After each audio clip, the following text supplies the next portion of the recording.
ليس البر أن تولوا وجوهكم قبل المشرق والمغرب ولكن البر من آمن بالله واليوم الآخر والملائكة والكتاب والنبيين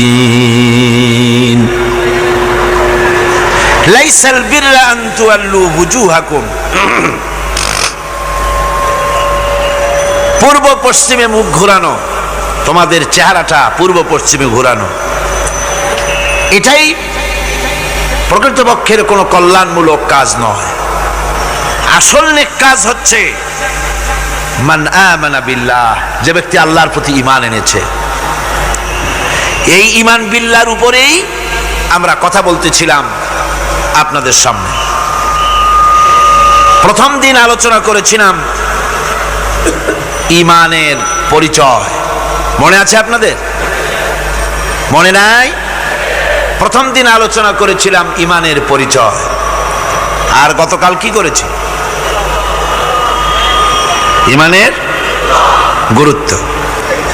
গতকাল করেছি ঈমানের গুরুত্ব। আজকের আলোচনা করব ওই একই বিষয়, ঈমান বিল্লাহর উপরে, একই বিষয়ের উপরে। আজকের বিষয় হচ্ছে ঈমানের উপকারিতা, ঈমান বিল্লাহর উপকারিতা। আল্লাহর উপরে ঈমান আনলে পরে উপকারটা কি হয়, এই কথাগুলি আজকে আলোচনা করব ইনশাআল্লাহ। সবাই বলেন ইনশাআল্লাহ। আমা তৌফিকি ইল্লা বিল্লাহ, সুবহানাকা লা ইলমা লানা ইল্লা মা আল্লামতানা। এই পৃথিবীতে মানুষ কোন সময় নিজেকে অনেক বড় মনে করে, আবার কোন সময় নিজেকে অত্যন্ত হীন নীচ মনে করে। যখন নিজেকে বড় মনে করে তখন তো কেউ বলেই বসে আনা রব্বুকুমুল আলা মান আসাদ্দু মিন্না কুওয়া, আমার চাইতে শক্তি আর কার আছে, আমার চাইতে শক্তিশালী আর কে হতে পারে, আর আমি হচ্ছি তোমাদের বড় প্রভু, এরকম বলে। আবার কখনো নিচে নামতে নামতে এত নিচে নামে, গাছ, পাথর, সাপ, সিংহ, বাঘ, শিয়াল, বিড়াল এগুলির সামনে মাথা নত করে। এখন এ মানুষের আসল পজিশনটা কি, মূল পজিশন কি? ঈমান তাকে পজিশন শিখায়। ঈমানের প্রথম উপকারিতা যেটা, সেটা হলো তার মধ্যে আত্মসম্ভ্রম,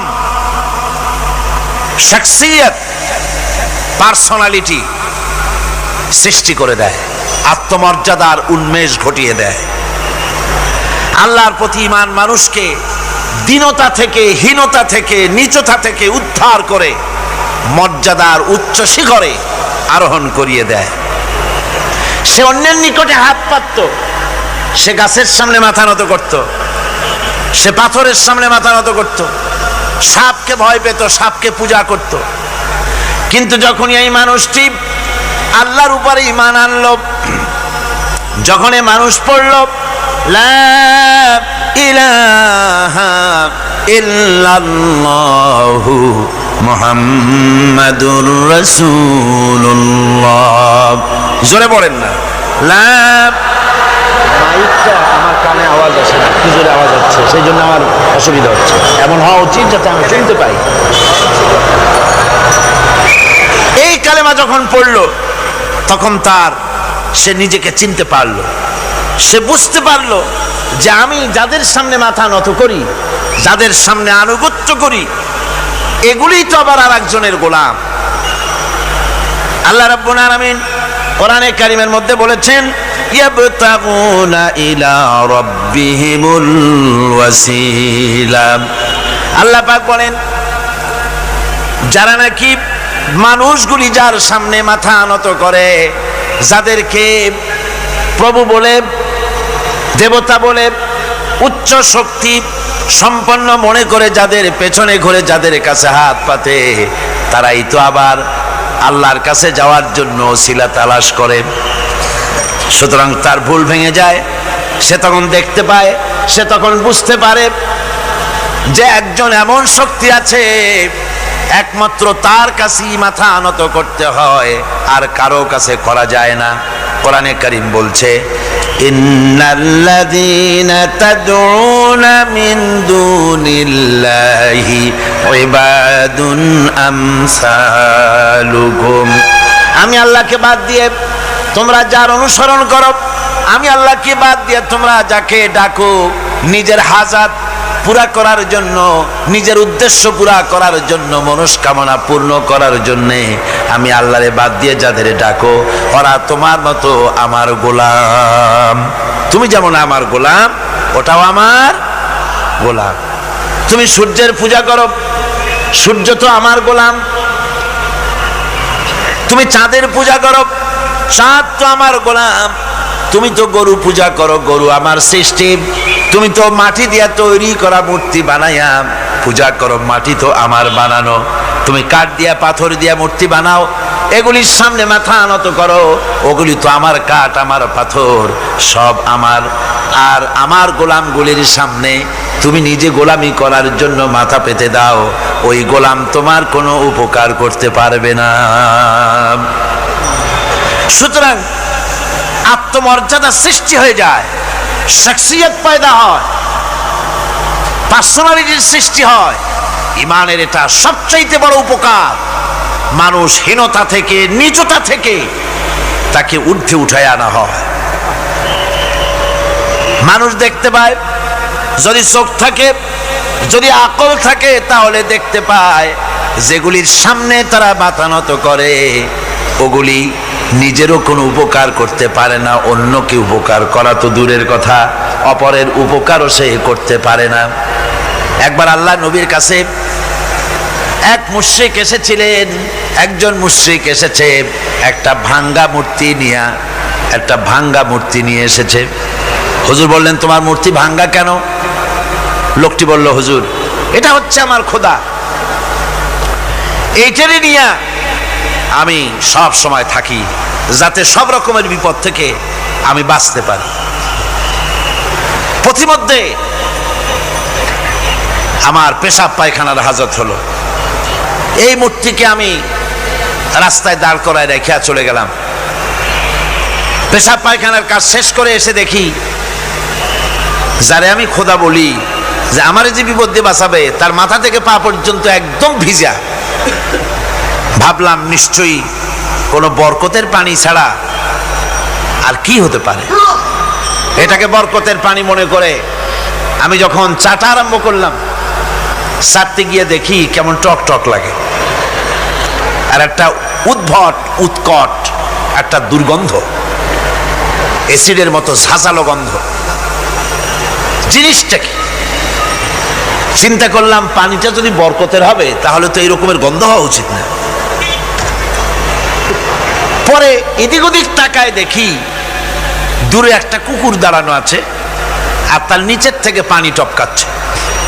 তখন বুঝলাম যে এটা কোন বরকতের পানি। কয়, হুজুর মেজাজটা খারাপ হয়ে গেল, ঠ্যাংটা ধরে একটা আছাড় মারলাম। কুত্তার পেশাব দিয়া তুই নিজেরে বাঁচাইতে পারিস না, আমারে বাঁচাবি কেমনে? ওর জেহেন খুলে গেছে। হুজুর সাল্লাল্লাহু আলাইহি ওয়াসাল্লাম হেসে দিলেন। হাদিস শরীফে এসেছে, এই একদিন হুজুর হেসেছিলেন যখন তার দন্ত মোবারক সব বিকশিত হয়েছিল। হুজুর বলছেন, আমার কাছে কেন এসেছো তোমার এই ভাঙ্গা খোদারে নিয়ে? লোকটি বলছে, হুজুর আমি বুঝতে পেরেছি, আমি তো ভুলের মধ্যে ডুবেছিলাম, আমি বুঝতে পেরেছি এগুলি তো আসলে কিছুই না, আমি সত্যের সন্ধানে এসেছি, সত্যের আলোকে আমাকে পৌঁছে দেন। নবীজি পড়লেন, পড়ো লা ইলাহা ইল্লাল্লাহু মুহাম্মাদুর রাসূলুল্লাহ। এরা আপনাকে কি সাহায্য করবে? ও তো নিজের সাহায্যই করতে পারে না। কথা ঠিক কিনা? জোরে বলেন, পারে? পারে না, নিজেরই নিজে বাঁচাতে পারে না, আপনারে বাঁচাবে কেন? এই জন্য ইমান যখন আনে, ইমানের সবচাইতে বড় উপকারিতা হচ্ছে মানুষকে আত্মমর্যাদা দিয়ে দেয়, তার সম্মান, নিজের সম্মান সে বোঝে, সে বুঝতে পারে যেহেতু ক্ষমতা দুনিয়ায় কারো নাই, ক্ষমতার মূল উৎস আমার আল্লাহ রাব্বুল আলামিন। আল্লাহ পাক বলেছেন আন্নাল কুওয়াতা লিল্লাহি জামিআ, সমস্ত ক্ষমতার উৎস কে? বুখারী শরীফে এসেছে প্রতি রমজান মোবারকে হযরতে জিবরাইল আসতেন, হুজুরকে বলতেন হুজুর আপনি তেলাওয়াত করেন আমি শুনি, যতটুক নাজিল হয়েছে পড়েন। হুজুর পড়তেন, জিবরাইল শুনতেন, আবার জিবরাইল পড়তেন, হুজুর শুনতেন। এমনি করে করে যে বছর হুজুর ইন্তেকাল করবেন, হুজুরের জীবনের শেষ রমজান মোবারকে কোরআন নাজিল পরিপূর্ণ হয়ে গেছে। হযরতে জিবরাইল বলেন হুজুর কোরআন তো নাজিল তামাম হয়ে গিয়েছে, এবার আপনি পুরা কোরআন পড়ে আমারে শোনান। হযরতে রাসূল পুরাটা পড়ে 30 পারা পড়ে শোনায় দিলেন, জিবরাইল শুনলেন। এবার জিবরাইল বলেন হুজুর আমি তেলাওয়াত করতেছি আপনি শুনেন। হযরতে জিবরাইল 30 পারা পড়লেন, হুজুর শুনলেন।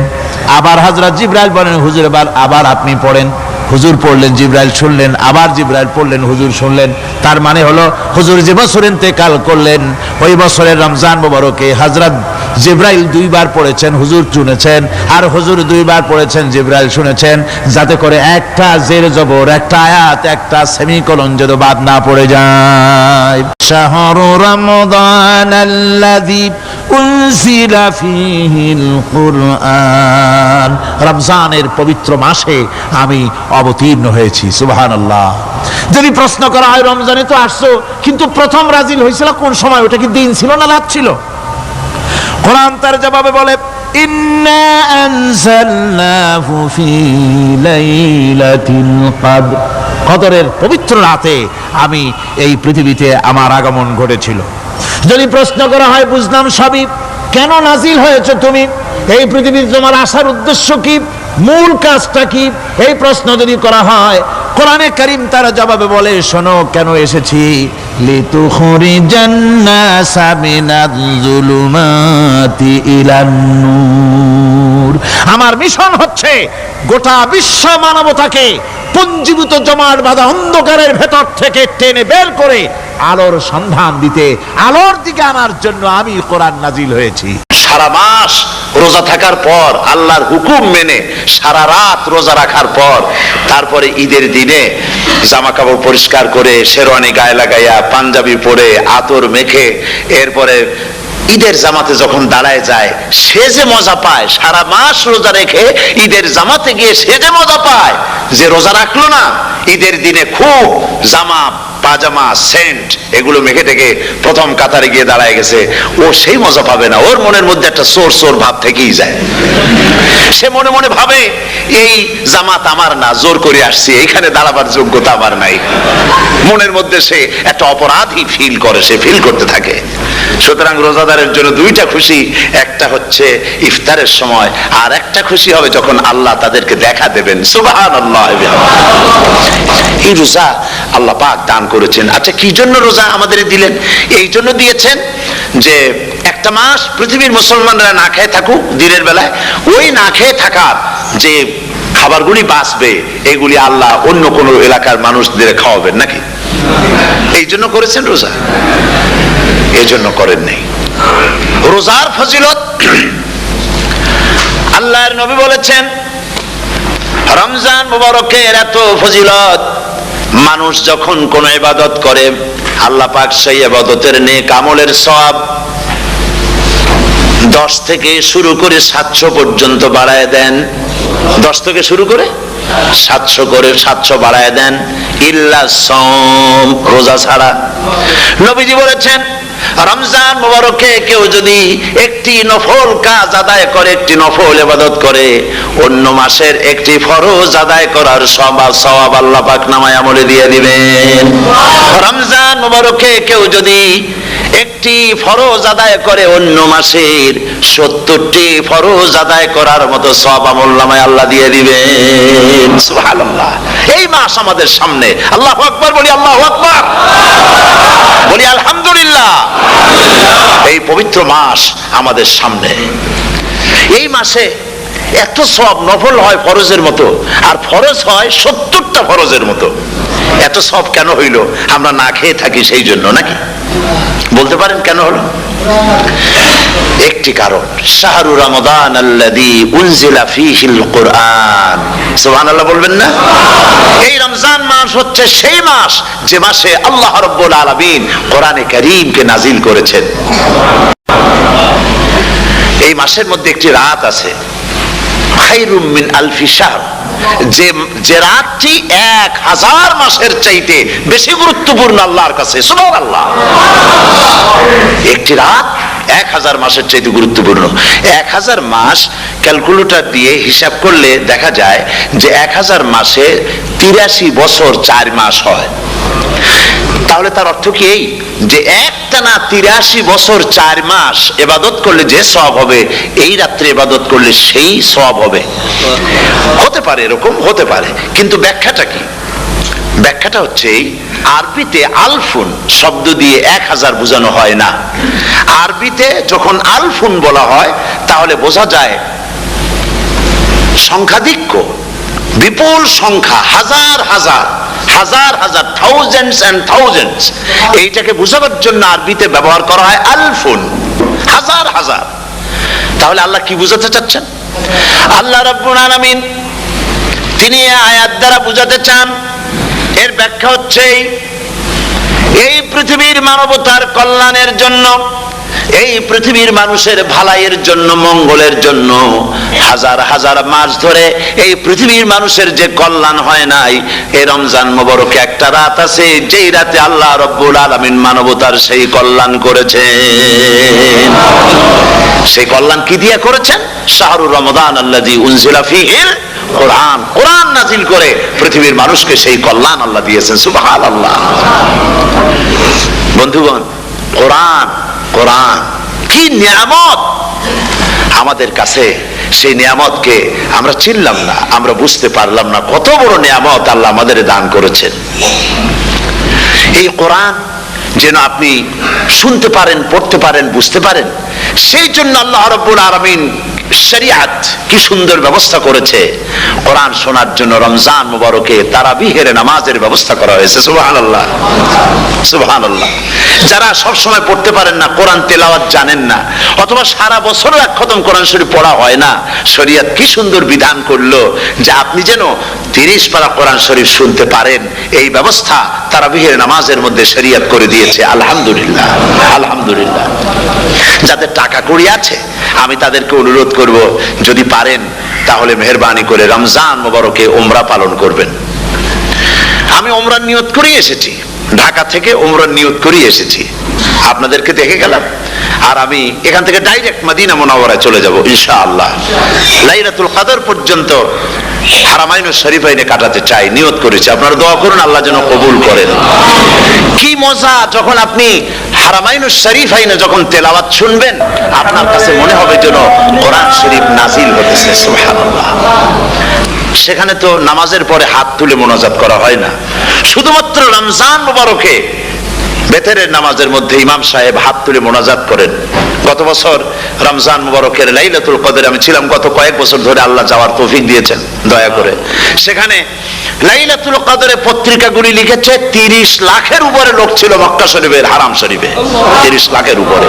যখন তেলাওয়াত হচ্ছে, মোনাজাত করতেছেন ইমাম সাহেব কাঁপতেছেন, মোনাজাত করতেছেন, কাঁদতেছেন, আর গোটা হারাম জুড়ে কান্নার রোল পড়ে গিয়েছে। কিভাবে কাঁদতেছে! সারাদিন মানুষ রোজা রেখে তারপর ইফতার করতে যখন বসে, আমি সেই জান্নাতের কথা কেমনে আপনাদের বুঝাবো? রসগোল্লা কেমন লাগে বক্তৃতা দিয়ে 6 ঘন্টা বক্তৃতা দিয়েও বোঝানো যাবে না। যদি মুখের মধ্যে ঢুকাইতে পারি তাহলে বুঝবেন যে মজাটা কি। এটা তো আমি বুঝাইতে পারবো না কি মজাটা লাগে। সারাদিন রোজা রাখার পর সমস্ত লক্ষ লক্ষ মুসল্লিরা বসে আছে মক্কা শরীফে, কাবা শরীফ সামনে, এখানে বসে আছে। রোজাদারের সামনে আছে জমজমের পানি আর মদিনা মুনাওয়ারার খুরমা, আল্লাহর ঘর সামনে। জান্নাতের থেকে আর কাকে বলে! সুবহানাল্লাহ। আর মসজিদে নববীর ভিতরে মদিনার আকর্ষণ কাশাস আলাদা। মদিনা শরীফের আপনাকে যদি পাইয়া যায় কোন আরব, কোন মাদানী, আপনারা ছাড়বেই না, আদর করে পাশে বসাবে, তোমারে আমি এই জিনিস খাওয়াবো, এইটা দিয়ে ইফতার করাবো, আমার কাছ দিয়ে তুমি উঠতেই পারবে না। আপনাকে জোর করে বসায় দিবে মসজিদে নববীতে রিয়াদুল জান্নাহ রাসূল করিম সাল্লাল্লাহু আলাইহি ওয়াসাল্লামের কবর শরীফের কাছে বসে আপনি ইফতার করতেছেন, কত বড় নসিব।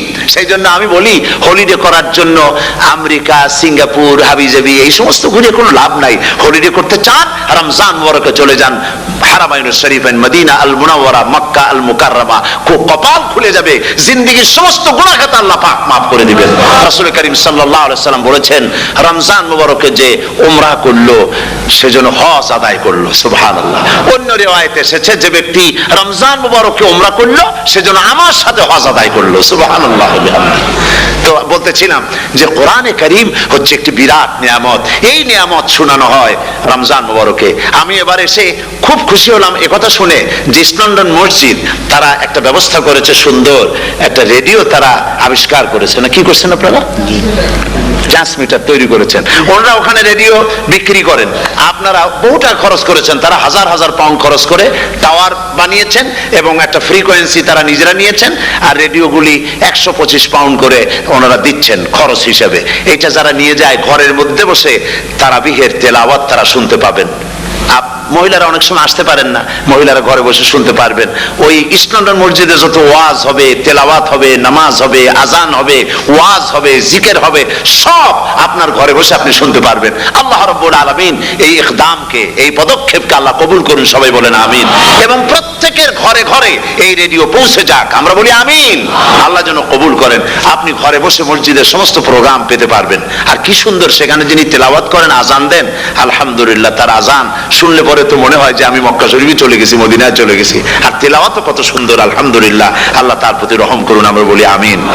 সুতরাং বলতেছিলাম যে এই পবিত্র রমজানুল মুবারক এটি কি জিনিসটা, কি জিনিসটা বোঝাবার জন্য আমি বলি, যেমন এই ঘড়িটা এটা কেনার পর 2-1 বছর পর এটা ফাস্ট হয় অথবা কি হয়, স্লো হয়ে যায়। তখন এটাকে সারার জন্য আমরা হসপিটালে দেই। হসপিটাল মানে লন্ডন হসপিটাল না, ঘড়িরও হসপিটাল আছে, তো ঘড়ির হসপিটালে দিলাম। ওরা এটাকে দেখে শুনে ওয়াইলিং করে টরে দিল ঠিক মতো। একবার যদি ঠিক করে দিল, আবার আমার 1-2 বছর চললো, আর কোনো ডিস্টার্ব করবে না, ঠিক কিনা? আপনার গাড়ির ইঞ্জিন যদি কোনো রকমের অসুবিধা করে, তাহলে গাড়ির ইঞ্জিনকে ওভারহোলিং করতে হয়, ইঞ্জিন ডাউন দিতে হয়। একবার যদি ইঞ্জিন ডাউন দিলেন, ওভারহোলিং করলেন, তাহলে আপনার এই গাড়ি 5-6 বছরের জন্য আর হাত দিতে হবে না। এই কথাগুলি বুঝতে পারছেন কিনা? সারা জীবন, সারা মাস অন্যায় করার পরে, গুনাহ করার পরে মানুষের অন্তঃকরণে কালিমা লেগে যায়। আল্লাহ রাব্বুল আলামিন রমজান মুবারকের একটা ব্যবস্থা করেছেন, ইঞ্জিন ওভারহোলিং এর মতো, ইঞ্জিন ডাউন দেওয়ার মতো।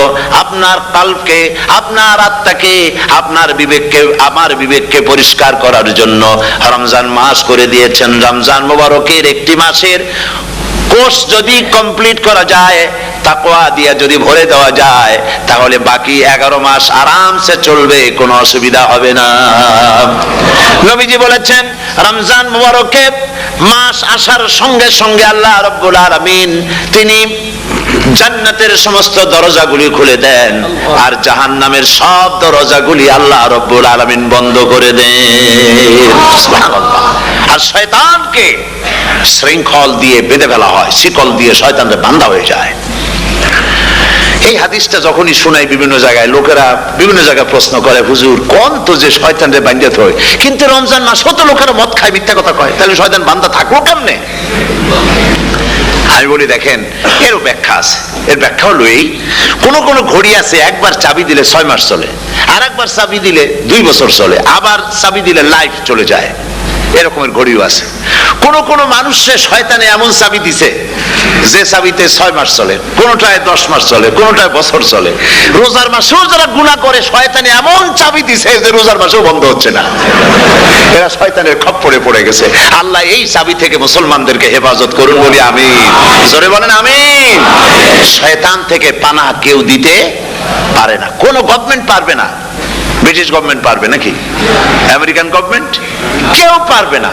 শয়তান থেকে পানাহা দিতে পারে কেবলমাত্র কে?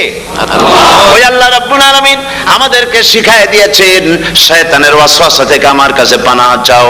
আউযু বিল্লাহি মিনাশ মিনাশ শাইতানির রাজিম। বিতাড়িত মরদুদ শয়তানের ওয়াসওয়াসা থেকে পানাহ চাই, আল্লাহর কাছে পানাহ চাও। আল্লাহ পাক বলেন আমি পানাহ দিতে পারি শয়তানের ওয়াসওয়াসা থেকে। শয়তান থেকে আশ্রয় একমাত্র সিকিউরড, নিরাপত্তা পেয়েছেন আল্লাহর পয়গম্বরেরা। সুবহানাল্লাহ। আম্বিয়া আলাইহিমুস সালাম তারা আল্লাহ কর্তৃক নিয়ন্ত্রিত, শয়তানের ক্ষমতা নাই পয়গম্বরদের কাছে যাওয়া। চতুর সীমানার ভেতরে শয়তান প্রবেশ করে কোন নবীকে ওয়াসওয়াসা দিতে পারবে না, বলি সুবহানাল্লাহ। এই জন্য শয়তান থেকে বেঁচে যাওয়া, শয়তানের ওয়াসওয়াসা থেকে বাঁচা খুবই কঠিন। সেই জন্য আল্লাহ পাক বলছে শয়তানকে বেঁধে রাখা হয়, জান্নাতের সমস্ত দরজা খোলা, জাহান্নামের সমস্ত দরজা বন্ধ হয়ে যায়। এই নিয়ামতের মাস আমাদের সামনে। প্রত্যেকটি যখন কোন ওয়ার্কশপ হয়, তো ওয়ার্কশপের জন্য এক একটা কি বলে সিলেবাস থাকে। রমজান মুবারক একটা ওয়ার্কশপ, এই ওয়ার্কশপের মধ্যে একটা সিলেবাস আছে, সেই সিলেবাসের নাম হচ্ছে কোরআন।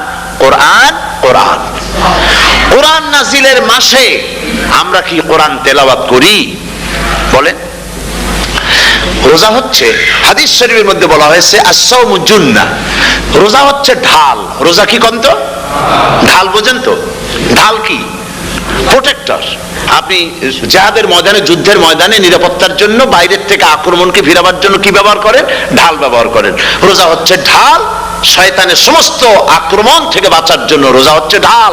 রোজার দিনে কেউ যদি আপনার সাথে ঝগড়া করে, তাহলে রাসূল বলেছেন তুমি বলো, তুমি ঝগড়ায় প্রবৃত্ত হবে না। তোমার সাথে যদি কেউ ঝগড়া করে, তুমি বলবে ইন্নী সাইম, আমি রোজাদার। আমি তোমার মতো ঝগড়া করতে আমিও পারি, আমি তোমার মতো গালাগালি দিতে পারি, কিন্তু আমি দেব না, ঝগড়াও করব না, গালিও দেব না, মারামারিও করব না, কারণ আমি রোজাদার। সুবহানাল্লাহ।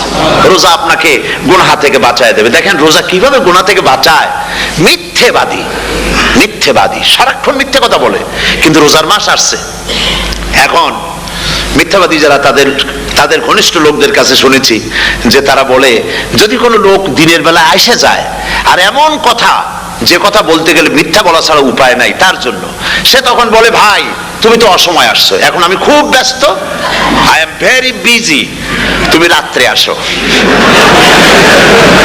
কথা বুঝতে পেরেছেন তো? রোজা হচ্ছে কি? রোজাটা কি বলে? ঢাল।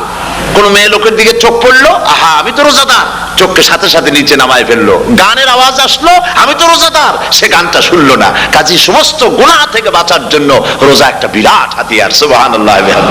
এই মাসে আল্লাহ রাব্বুল আলামিন এই মাসটা, এই রোজাটা কেন দিয়েছেন? লাআল্লাকুম তাত্তাকুন, ইয়া আইয়ুহাল্লাযীনা আমানু কুতিবা আলাইকুমুস সিয়ামু কামা কুতিবা আলাল্লাযীনা মিন ক্বাবলিকুম লাআল্লাকুম তাত্তাকুন। হে বিশ্বাসীরা, তোমরা যারা ঈমান এনেছো, শোনো, আমি রোজাকে তোমাদের জন্য ফার্জ করেছি, যেমন করে ফার্জ করেছিলাম তোমাদের পূর্বপুরুষদের উপরে।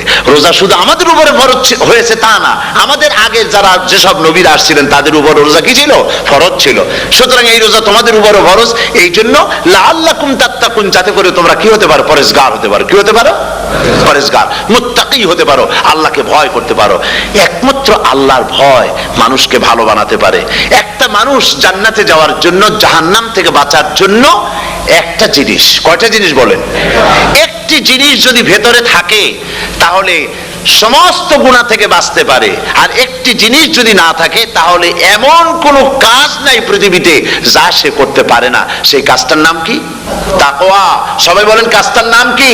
তাকওয়া। যদি ভেতরে আল্লাহ পাকের ভয় থাকে, রব্বুল আলামিন আমাকে দেখছেন, তিনি আমাকে শুনতেছেন, এই ভয় যদি অন্তঃকরণের ভিতরে থাকে, তাহলে এই লোকটি কোনো গুনাহের কাজ করতে পারবে না, মিথ্যা বলতে পারবে না, ওজনে কম দিতে পারবে না, খাদ্যে ভেজাল দিতে পারবে না, শয়তানি বদমাশি করতে পারবে না। আর যদি এই জিনিসটির অভাব থাকে, যদি তাকওয়া না থাকে, তাহলে সমস্ত অন্যায় কাজ সে করতে পারবে। এই জন্য আল্লাহ রাব্বুল আলামিন বলেন, রোজা এই জন্য দান করেছে যাতে করে, রোজার মাস এই জন্য দিলাম, লাআল্লাকুম তাত্তাকুন, তোমাদের ভিতরে তাকওয়ার সৃষ্টি হয়। এই ওয়াজ আমি আপনাদের সামনে অনেকবার করেছি। হযরত ওমর রাদিয়াল্লাহু তাআলা আনহু রাতের বেলায় ঘুরতে ঘুরতে দেখেন এক বাড়িতে আলো জ্বলছে, শেষ রাত। এ রাত্রে বাড়িতে আলো জ্বলে কেন, ভাবলেন কোনো অসুখ বিসুখ হলো নাকি। তো উনি কাছে গেছেন, গিয়ে কান পেতে শুনতেছেন বাড়ির মালিক বুড়ি তার যুবতী মেয়েকে ডেকে বলছে, মা ওঠো, তাড়াতাড়ি ওঠো। কেন? কয় যে সকাল তো হয়ে গেল, দুধ দই এনেছি, আমি দুধ এনে রাখছি, এখন তুমি পরিমাণ মতো সবটা পাত্রে পানি দিয়ে ভরে দাও, তাহলে ওজন বেশি হবে আর আমরা ভালো লাভ করতে পারবো। মেয়ে বলছে, মা তুমি বলো কি, এটা আমার দ্বারা সম্ভব না। কেন সম্ভব নয়? হযরত ওমর এক ফরমান জারি করেছেন, তিনি বলেছেন তিনি পানিতে দুধের মধ্যে পানি মিশাতে নিষেধ করেছেন।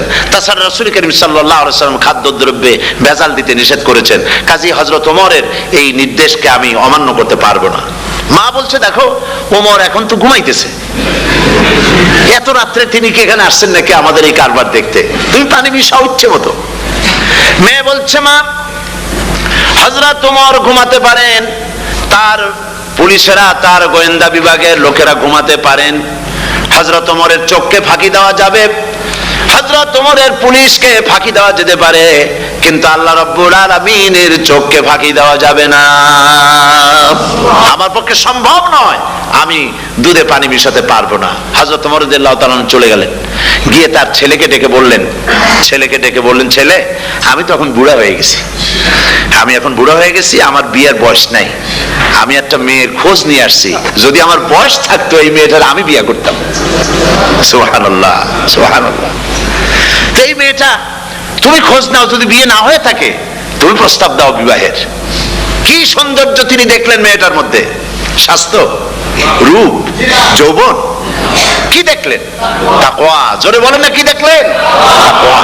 এই তাকওয়া তিনি দেখলেন। এই তাকওয়ার উপরে ভিত্তি করে আমিরুল মুমিনিন, অর্ধেকটা পৃথিবীর প্রেসিডেন্ট, খলিফাতুল মুসলিমিন, আমিরুল মুমিনিন হযরত ওমর তার ছেলের জন্য পুত্রবধূ করে তাকে ঘরে নিয়ে আসলেন। সুবহানাল্লাহ। ফায়দা কি হলো? ফায়দা এই হলো, এই মেয়ের গর্ভে যে মেয়ে হলো, সেই মেয়ের গর্ভে যে মেয়ে হলো, সেই মেয়ের গর্ভে ফারুকে সানি হযরত ওমর ইবনে আব্দুল আজিজ রাহমাতুল্লাহ আলাইহির মতো ফারুকে সানি আল্লাহ দান করে দিলেন। সুবহানাল্লাহ ওয়া বিহামদি। এটার নাম হচ্ছে তাকওয়া। এই তাকওয়ার ব্যাপারে হযরত ওমর রাদিয়াল্লাহু তাআলা আনহু তিনি হযরত কাব বিন উবাই রাদিয়াল্লাহু তাআলা আনহুকে জিজ্ঞেস করেছিলেন যে তাকওয়ার একটা ব্যাখ্যা আপনি কি আমাকে বলতে পারেন, তাকওয়ার ব্যাখ্যাটা কি? তিনি বললেন, হ্যাঁ পারি। কি ব্যাখ্যা? তিনি বললেন যে দেখুন, তাকওয়ার ব্যাখ্যা হচ্ছে এই যে সংকীর্ণ একটি রাস্তা, সরু ন্যারো একটা রোড, এই ন্যারো রোডের দুই দিকে আছে কাঁটাযুক্ত লতা পাতা, এই কাঁটাযুক্ত লতা পাতার মধ্য দিয়ে এই সরু রাস্তা দিয়ে আপনি যখন যাবেন তো কিভাবে যাবেন? হযরত ওমর বললেন, আমার জামা কাপড় এইভাবে খুব আটোসাটো করে আমরা যাব, যাতে করে গায়ের চামড়াও না ছেড়ে আমার জামাও যাতে না ছেড়ে যায়। হযরতে কাব বিন উবাই রাদিয়াল্লাহু তাআলা আনহু বলছেন, এটার নামই হচ্ছে তাকওয়া। এটার নাম কি? তাকওয়া। এটার নাম হচ্ছে তাকওয়া। দুনিয়ার অসংখ্য পাপের ভেতর থেকে আপনি চলে যাবেন, পাপ যেন আপনাকে স্পর্শ করতে না পারে। এটার নাম তাকওয়া। বাইন মাছ নিশ্চয়ই খেয়েছেন আপনারা, না লন্ডনে পাওয়া যায় না? পাওয়া যায়। এই বাইন মাছ যারা খেয়েছেন আপনারা, আমি জানি না আপনারা জানেন কিনা, বাইন মাছ কোথায় থাকে? পানিতে থাকে না কাদায় থাকে? মাশাআল্লাহ, বাইন মাছ থাকে কাদার মধ্যে। কিন্তু এই বাইন মাছ যারা ধরেছে তাদের মুখে শুনেছি আমি যে বাইন মাছ থাকে কাদায়, ওকে যখন ধরে টেনে বের করা হয় কাদার মধ্যে থেকে, এক ফোঁটা কাদা ওর গায়ে নাই। এই কলুষিত সমাজ, পাপে ভরপুর, গ্রেট ব্রিটেন, আমেরিকা, পাশ্চাত্য, আমাদের দেশ, সর্বত্র পাপ আর পাপ। এই পাপের মধ্যে বাইন মাছ শুধু খাইয়েন না, ওর কাছ থেকে শিক্ষাও গ্রহণ করেন। ও যেমন কাদার মধ্যে থাকে, কাদা ওর গায়ে লাগে না, আপনিও এই সমাজের মধ্যে আপনি আপনার কাজ চালিয়ে যান, পাপ যেন আপনাকে স্পর্শ না করে। আল্লাহ যেন পাপের থেকে আমাদের বাঁচান। আমরা বলি আমিন, সবাই বলেন আমিন। এটার নাম হচ্ছে তাকওয়া। আর তাকওয়া লম্বা জামায় তাকওয়া হয় না, লম্বা দাড়িতে তাকওয়া হয় না, পাগড়ি একটা বানলেই তাকওয়া হয় না। রাসূলুল্লাহ সাল্লাল্লাহু আলাইহি ওয়াসাল্লাম বলছেন তাকওয়া হা হুনা, হা হুনা, হা হুনা, তিনবার বলেছেন, বুকের দিকে দেখায় বলেছেন তাকওয়া হা হুনা। তাকওয়া হচ্ছে এখানে। এর অর্থ এই নয় যে আমি দাড়িকে আমি ছোট করে দেখছি, জামাকে ছোট করে দেখছি, তা নয়, কিন্তু বলছি যে তাকওয়াটা হচ্ছে অন্তরের ভেতরে। এই অন্তরের ভেতর থেকেই এটার বহির প্রকাশ হতে হবে, আপনার কথায়, আপনার বলায়, আপনার ওঠায়, আপনার বসায়, আপনার চালচলনে, আপনার বিয়ে শাদিতে, আপনার ব্যবসা বাণিজ্যের সর্বত্র তাকওয়ার ছাপ প্রদর্শিত হতে হবে। তাহলেই আমার মধ্যে তাকওয়া এসেছে বলে প্রমাণ হবে। আর এটাই আল্লাহ পাক চান, রমজান মুবারকে তোমাদের মধ্যে তাকওয়া সৃষ্টি হোক। রোজা সম্পর্কে এই কথাগুলি আমি বলে নিলাম। প্রথম 10 দিন শুধু রহমত নাজিল হবে, দ্বিতীয় 10 দিনে আল্লাহ পাক শুধু মাফ করতে থাকবেন, আর তৃতীয় 10 দিনে আল্লাহ পাক জাহান্নাম থেকে মুক্ত করে দিবেন। সুবহানাল্লাহ। রমজানে মক্কা শরীফে, মদিনা শরীফে ছোট্ট একটা বাচ্চাও ঘুমায় না, অন্তত 5-7 বছর, 8-10 বছর বয়স হয়ে গেছে এরকম বাচ্চা সারা রাত্রে 1 সেকেন্ডের মধ্যে ঘুমায় না। সমস্ত লোক জাগে, ফজরের নামাজ পড়তে থেকে ঘুমায়, সব সমানে 2 হাতে নেকি কামাই করে। নেকি কামাইয়ের মৌসুমে বাহার। রমজান হচ্ছে নেকি কামাইয়ের বসন্তকাল। আপনারা যেন খবরদার মিস করবেন না, মিস করবেন না, খবরদার।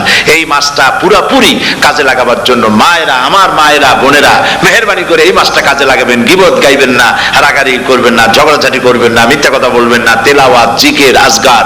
আর পুরুষেরাও এই জিকির আজগারের মধ্যে, মানুষকে ভালো কাজের আদেশ করার মধ্যে যা আজকে আল্লাহ আমার দিয়ে বলাইলেন, এই কাজগুলি আমি এবং আপনারা সবাই যেন আমল করতে পারি, আল্লাহ তৌফিক দান করুন। আপনারা এই মোনাজাতের পরে যে যে এলাকায় গিয়ে জামাতে এশার নামাজটা আদায় করবেন, এখানে নামাজের কোনো ব্যবস্থা করা যায় নাই বলে আমরা দুঃখ প্রকাশ করছি। পাশে যেখানে মসজিদ পান, জামাতে এশার নামাজটা খবরদার আদায় করে নেবেন, নামাজ ছেড়ে দেবেন না। 5 ওয়াক্ত নামাজ সঠিকভাবে আদায় করবেন। আর মদের ব্যবসা যাদের আছে, মদের ব্যবসা ছেড়ে দেবেন। আর মদের চাকরি যারা করেন, সেখান থেকে চাকরি উঠাইয়া কোনো ভালো জায়গায় চাকরি করার জন্য চেষ্টা করবেন। জেনা, ব্যভিচার, নাচ, গান ইত্যাদি, তাস, পাশা, জুয়া, অন্যায় কাজে যাব না। আল্লাহ যেন কবুল করেন, বলেন আমিন। বলেন সবাই আমিন। এটাই কাজ। শিরক এবং বেদাতের বাড়ির কাছেও আমরা কেউ যাব না। এই তওবা করে খাঁটি মুসলমান হইতে হবে। আমরা কতদিন বাঁচবো জানি না, আল্লাহ পাক যেন আমাদেরকে ঈমানের সাথে রাখেন। যাদের মুখে দাড়ি নাই, আল্লাহ পাক তাদের মুখে দাড়ি লাগায় দিক, বলি আমিন।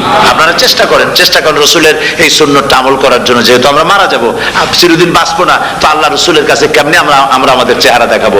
জামায়, দাড়িতে, টুপিতে, পর্দায়, মেয়ে লোকদের পর্দা করার মধ্যে, সবটার মধ্যে রসুল্লাহর সুন্নত যেন আমরা আমল করতে পারি, আল্লাহ যেন তৌফিক দেন। হুজুর বলেছেন, হুজুর তো কোন কলেজে পড়েন নাই, কি বলেন? কলেজে পড়েছেন? কোন কলেজে মাদ্রাসায় পড়াশোনা করেন নাই, অথচ আল্লাহর নবী বলেছেন ইন্নামা বুইস্তু মুআল্লিমান, আমি শিক্ষক হিসাবে দুনিয়ার বুকে প্রেরিত হয়েছি। লেখাপড়া কোথাও করেন নাই, অথচ হুজুর বলছেন আমি শিক্ষক। অর্থাৎ গোটা পৃথিবীর সর্বকালে, সর্বযুগের মহান শিক্ষক হচ্ছেন মুহাম্মদ রাসূলুল্লাহ সাল্লাল্লাহু আলাইহি ওয়াসাল্লাম। শিক্ষা তার মধ্যে পরিপূর্ণ ছিল, আল্লাহ তাকে শিখিয়েছেন, সব কথা তিনি বলেছেন, জ্ঞানের কোনো অভাব তার কাছে ছিল না। তবে হ্যাঁ, অনেকে বলে যে মুহাম্মদ সাল্লাল্লাহু আলাইহি ওয়াসাল্লাম হচ্ছেন সেই পুরানা মধ্যযুগীয় ব্যাপার স্যাপার। ওই মধ্যযুগীয় কোনো কথা আজকের যুগে চলতে পারে না, এটা হলো জ্ঞান বিজ্ঞানের যুগ। আমরা কিছু মঙ্গল গ্রহে যাব করতেছি, চাঁদ দখল করে ফেলেছি, সেই কবে চাঁদে পতাকা উড়ায় ফেলেছি, বাড়িঘর বানাবার জন্য ইট, সিমেন্ট, রড সবকিছু পাঠাবার ব্যবস্থা হচ্ছে চাঁদে। আর মঙ্গল গ্রহে তো আমরা যাব করছি। মুহাম্মদ সাল্লাল্লাহু আলাইহি ওয়াসাল্লাম কি চাঁদে নেমেছেন কখনো? এগুলি বেকুবদের প্রশ্ন। কাদের প্রশ্ন? বেকুবদের প্রশ্ন। আর মিয়া, তোমার বিজ্ঞান তো গেছে শুধু চাঁদে। চাঁদ কত দূর? মাত্র 2,32,000 মাইল দূরে। চাঁদ মাত্র 2,32,000 মাইল দূরে একটি উপগ্রহ মাত্র। পৃথিবীর সবচাইতে নিকটতম প্রতিবেশী, নিকটতম উপগ্রহ হচ্ছে চাঁদ। দৃষ্টান্ত দিতে গিয়ে আমি ওই ছোট্ট স্টোরিটি বুঝাবার জন্য মানুষের সামনে বলি। একবার এক স্বামী আর স্ত্রী দুজনে ঝগড়া লেগেছে, স্বামী স্ত্রীর ঝগড়ায় বেচারা স্বামী দুর্বল হয়ে গেছে, স্বামীর স্ত্রীর সামনে আর পেরে উঠছে না পারিয়া শেষ পর্যন্ত বলল, ঠিক আছে, তোমার মতো দাজ্জাল মার্কা বউর সাথে আমি আর থাকবো না, আমি চললাম, আমি এবার বিদেশেই চলে যাব, দেশেই থাকবো না। স্ত্রী কিছু বলতেছে না। স্বামী দেখে যে সন্ধ্যা পর্যন্ত স্ত্রী তাকে সাধেও না, মহা সমস্যা। বলেও বেচারা মুসিবতে পড়েছে, প্রেস্টিজ কনসার্ন হয়েছে, ইজ্জতের ব্যাপার।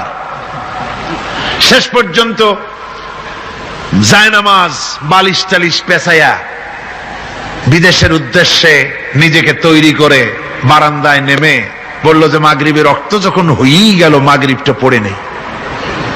মাগরিব পড়েছে, দোয়া তাসবিহ ইত্যাদি পড়ছে, দেখেনি স্ত্রীর পক্ষ থেকে কোনো কি দাওয়াত আসে যে আপনার যাইয়া কাম নাই।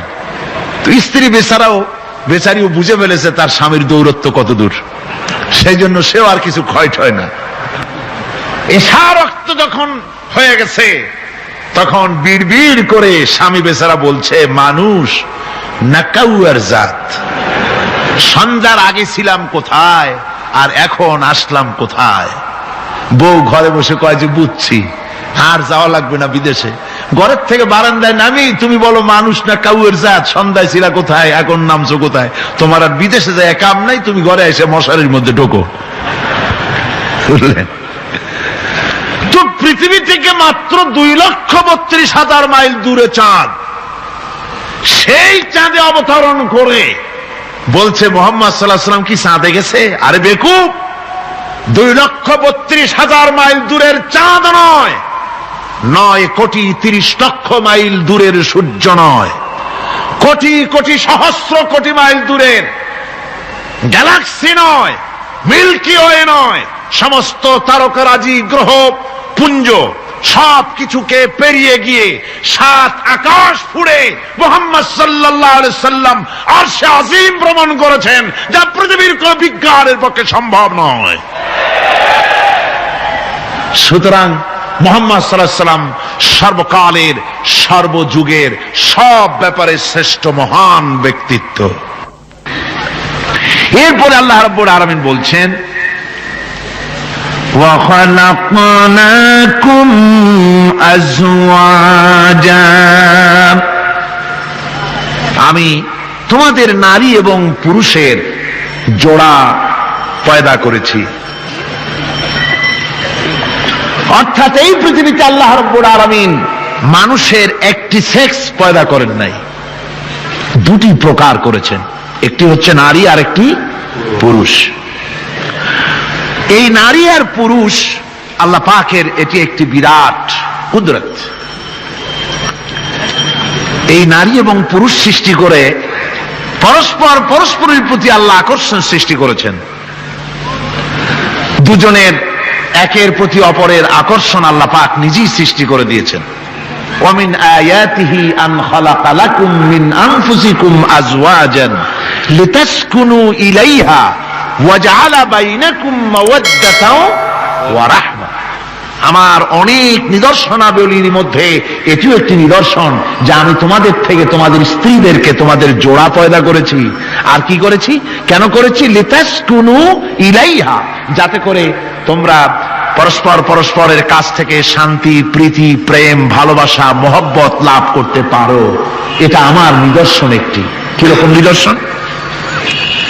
ভিন্ন পরিবেশে লালিতা পালিতা একটি মেয়ে ভিন্ন পরিবেশে লালিত পালিত একটি পুরুষের সঙ্গে যখন বিবাহ হয়ে যায়, আল্লাহ রাব্বুল আলামিন বলেন আমি তখন একের প্রতি অপরের মহব্বত আর ভালোবাসা আমি আল্লাহ তৈরি করে দেই।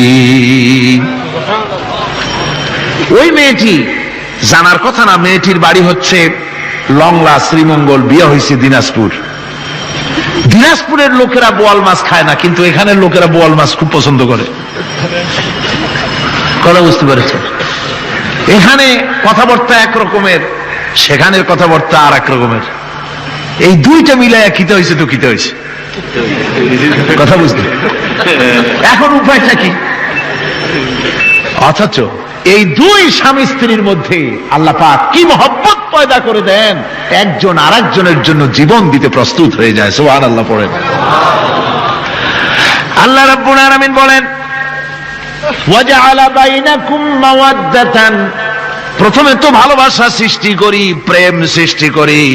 বিবাহ হওয়ার পর যে ভালোবাসা হয় বিশেষ উদ্দেশ্যকে সামনে রেখে ওই ভালোবাসা হয়। এরপরে যখন বয়স বাড়তে থাকে, যখন বার্ধক্য আসে, তখন ওই ভালোবাসাটা আর থাকে না যেটা ছিল প্রথম। সেটা আমি ওয়াজআলা বাইনাকুম মাওয়াদ্দাতান ওয়া রাহমা, মাওয়াদ্দা তখন রহমতে পরিণত হয়ে যায়। প্রথমে থাকে একটা প্রেম কেন্দ্রিক ভালোবাসা, পরবর্তী সময় যখন স্বামী বুড়ো হয়ে যায় আর স্ত্রী যখন বুড়ি হয়, তখন আল্লাহ পাক বলেন আমি উভয়ের মধ্যে সহৃদয়তা করুণার সৃষ্টি করে দেই, পরস্পরের প্রতি আকর্ষণ তখন আরো বাড়িয়ে দেই। একজন আরেকজন ছাড়া চলে না, বুড়ার বুড়ি ছাড়া উপায় থাকে না। ঘরের মধ্যে ফ্রিজ আছে, কালার টিভি আছে, তারপরে সুন্দর বিছানাপত্র আছে, কোন জিনিসের অভাব নাই বুড়ার। হঠাৎ করে বুড়ি একদিন মারা গেল, বুড়ায় কয় আমি গৃহশূন্য হয়ে গেছি। সব আছে, তারপরেও যে গৃহশূন্য হয়ে গেছি, তার মানে গৃহের প্রাণটাই চলে গেছে। বুড়া বয়সে সন্তান খোঁজ খবর নেয় না, সন্তানের বউ খোঁজ খবর নেয় না। বুড়ার গরম পানিটা, উজুর পানিটা, তার খাবারটা, তার পানটা, তার যা প্রয়োজন বুড়ি সব এগিয়ে নিয়ে আসে। আর বুড়াও বুড়ির জন্য তখন প্রথম জীবনের চাইতে আরো বেশি মহব্বত বাড়ে, বুড়ির দিকে খোঁজ খবর আরো বেশি করে নেয়। ঠিক কিনা কন? বুঝবেন যারা বুড়া আর বুড়ি আছেন। আল্লাহ পাক বলেন এটা আমি করি। কে বলছেন এ কথা? আল্লাহ পাক বলছেন আমি করি। এ মহব্বত আল্লাহর দান। দেখুন রাসূল করিম সাল্লাল্লাহু আলাইহি ওয়াসাল্লামের ঘরে দৌলত ছিল না, কিন্তু মহব্বত দিয়ে ঘরটা ভরা ছিল। সুবহানাল্লাহ বিহামদি। দৌলত ছিল না, মহব্বত দিয়ে ভরা ছিল। হযরত আয়েশা সিদ্দিকা রাদিয়াল্লাহু তাআলা আনহা বলেছেন আমি গ্লাসে পানি পান করে রেখে দেওয়ার পর রাসূলুল্লাহ গ্লাসটা হাতে নিয়ে আমি যেখানে ঠোঁট লাগিয়ে পানি পান করেছি, আল্লাহ নবী ওইখানেই ঠোঁট লাগায়া পানি পান করতেন। মুহাব্বত। হযরত আয়েশা বলেন আমি গোশত খেয়ে হাড্ডি খেয়ে হাতে ধরে রেখেছি, খাবো বা রাখবো, আল্লাহ নবী তখন আমার হাতের থেকে গোশত বা হাড্ডিটা আমার হাত থেকে নিয়ে আমি গোশতের যে অংশে কামড় দিয়েছি রাসূলুল্লাহ সেখানে মুখ লাগিয়ে খেতেন। দৌলত ছিল না হুজুরের ঘরে এক ফোঁটাও, কিন্তু মোহব্বত ছিল ঘরটা ভরা। হযরত আয়েশা বলেছেন রাসূলুল্লাহ কাজ করে কষ্ট করে ঘরের ভিতরে ফিরে যখন দেখেছেন রান্না বান্না সারা হয় নাই, হুজুর ক্ষুধার্ত অথচ আমার রান্না শেষ হয় নাই, নবীজি রাগ করেন নাই, অসন্তুষ্ট হন নাই, ভুরু কুঞ্চিত করেন নাই, চোখ গরম করেন নাই, বরং আমার কাছে বসে রান্না বান্নায় আমাকে আল্লাহর নবী বিশ্ব নবী মুহাম্মদ রাসূলুল্লাহ সাল্লাল্লাহু আলাইহি ওয়াসাল্লাম আমাকে সহযোগিতা করেছেন। স্বামী স্ত্রীর ভালোবাসা হচ্ছে স্বর্গীয় নিয়ামত, জান্নাতের নিয়ামত। সুবহানাল্লাহ পড়েন। যেই ঘরে স্বামী আর স্ত্রীর মধ্যে সাপ আর বেজির সম্পর্ক, দাঁড় কুমড়োর সম্পর্ক, এই ঘরটা যতই বিদেশি আধুনিক সৌন্দর্যের উপকরণ আদি দিয়ে ভরপুর থাকুক না কেন, এই ঘরটা, এই বিল্ডিংটা জাহান্নামের টুকরা। ঠিক না? আর স্বামী স্ত্রীর যদি ভালোবাসা থাকে, তাহলে ঘরটা যদি কুড়ে ঘর হয়, তারপরেও সে ঘরটা হচ্ছে একটা জান্নাতের টুকরা। অনেক স্ত্রী আছে স্বামীর সাথে মহব্বত নাই, উল্টো পাল্টা কারবার। ওই রকম এক স্বামীর কাছে খবর আসছে যে আপনি তো এই গ্রামের মাতবাড়ি করেন, বিচার আচার করতেছেন, আপনার বউ তো গোসল করতে গিয়ে পড়ে গেছে নদীর মধ্যে। তো লোকটা দৌড় দিয়েছে, দৌড়ে গেছে, যায় কয় যে কোন জায়গায় পড়ছে, কয় যে এইখানে পড়ছে। লোকটা তখন জোয়ারের পানি যাচ্ছিল এইদিকে, লোকটা দৌড় দিছে উল্টা দিকে। লোকেরা কয় যে মিয়া তোমার বউ পড়েছে এইখান থেকে জোয়ারের পানি এদিকে যায়, তুমি উল্টা দৌড়াও কেন? মাতবার বলছে যে দেখো এটা হচ্ছে আমাদের ইন্টারনাল অ্যাফেয়ার্স, এটা বুঝবা না। এই স্ত্রী সারাটি জীবন আমার উল্টা চলেছে। আমি যদি বলেছি 100, সে বলেছে 335।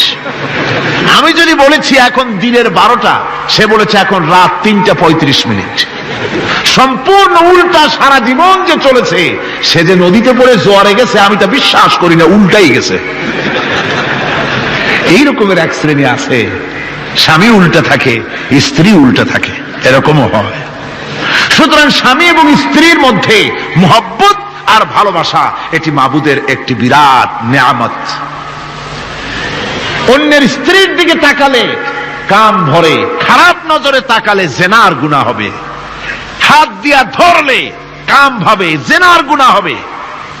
কিন্তু কোন স্বামী যদি তার স্ত্রীর দিকে প্রেম ভরে ভালোবাসা ভরে তাকায়, আর স্ত্রীর হাতকে প্রেম আর ভালোবাসার সাথে যদি স্ত্রীর হস্ত ধারণ করে, কিতাবে এসেছে স্বামী এবং স্ত্রীর উভয়ের সগীরা গুনাহ আল্লাহ রাব্বুল আলামিন মাফ করে দেন।